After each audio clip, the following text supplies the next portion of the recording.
If you're building a deck, we've got some tips for you with HGTV DIY Network star Jeff Wilson. 'Tis the season, just in time for Mother's Day. We'll be right back. Yes, DJ Mike Whitehead. Now, kiddo, I'm ready to go. Well, it's a perfect time of the year to either stain or sand your deck and maybe even build a brand new one. Joining me this morning, George Clooney. Yeah, thank you. Thanks, everybody. AKA the Dexpert, Jeff Wilson from HGTV and DIY. Thanks for being with us, George. You bet, no problem. Gosh, I walked in, I was like, whoa. I get a little of that. I bet you do. This is the time of year people want to get their decks ready for the entertaining season, right? The warm weather's coming. And a lot of people ask me, when is it time to clean and treat my deck? I mean, I just did it last year or the year before. Right. And I say use what I call the splash test. Take some water out on your deck, go to a place where, you know, the most traffic, the place where you would have worn most of the finish off, and pour a little water on. Now, if the water like this soaks in and darkens the deck, then it's definitely time to get it protected. It's not protected from water. All right, I see. If it beads up and stays on top of the wood, even if the wood looks a little weathered like this, if it beads up, you're in good shape. So once you've determined that it's time, the first step is cleaning. You can see the old dirty boards here, and we've cleaned this half. Oh, okay, I got you. So it looks different. It looks a little more. Now, would this be a power wash? Well, you know, I don't recommend pressure washing. See, I don't like it either. I don't. It actually is kind of. It can actually damage your deck. I agree. I've had it, and I haven't had good luck with it. And if the deck is painted, which I've lived in several different houses, chips the paint right off. Well, you know, here's the pressure washing really isn't the way to go. The way to go is to use an off-the-shelf cleaner, and there are all kinds of different types. Thompson's WaterSeal has 4 different kinds of cleaners, depending on how weathered your deck is, if it's still got stain on it, those sorts of things.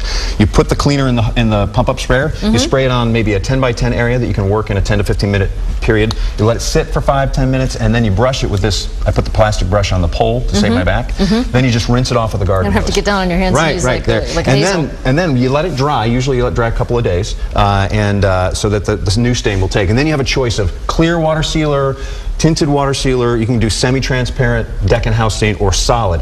Generally speaking, if you choose a stain that has more pigment in it, so as we get towards solid, it will last longer on your deck between retreatment.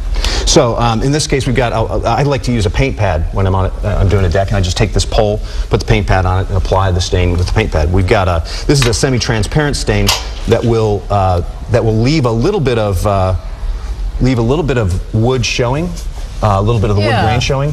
Or you can go with, like, say, if you have an older aged deck like this and you want to hide the wood, you can use a solid stain and cover that all up. Now, like I said, this is all of the Thompson's WaterSeal products are one coat and you're done. You don't put a stain on like not shellac. Right. These are stains that both penetrate and seal against water, and then they protect your deck from UV damage. So you can actually do this yourself. You don't have to hire someone. It's definitely a doable do-it-yourself project, and you can save a lot of money doing it yourself. My deck is about 400 square feet. It takes me 2 to 3 hours to clean it, and then it takes me maybe an hour to put a new finish on it. Really? Yeah. So, and the tools and everything to do a deck that size might be $150. So. Oh, that's good. Now, how do you decide what color? Because a lot of people kind of like this off red. Yeah, you know, that's brown. The thing. Nowadays, we used to have 1 or 2 colors, and these days this stain comes in over 100 colors. So you can choose. Decide? Yeah, how do you decide? Well, actually, I have some color theory that I like to impart to people.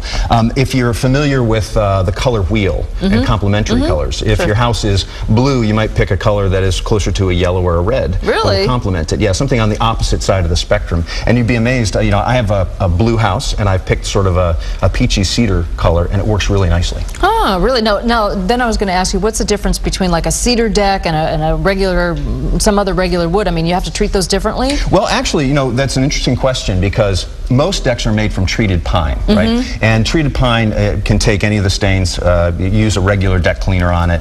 When you go to cedar or redwood, they have a lot more acid in them. So if you use a regular deck cleaner that is as opposed to an acid, it's a base, that will actually darken the wood up. It'll make it gray. That'll darken a cedar or a redwood. And to get the color back after you've cleaned it with the deck cleaner, use what's called the deck brightener. And that's kind of the fourth cleaner in the line of Thompson's WaterSeal cleaners.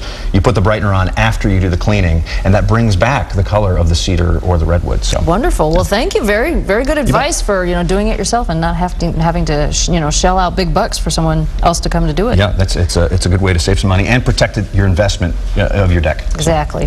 Thanks a lot. Sponsored by Thompson's WaterSeal this morning.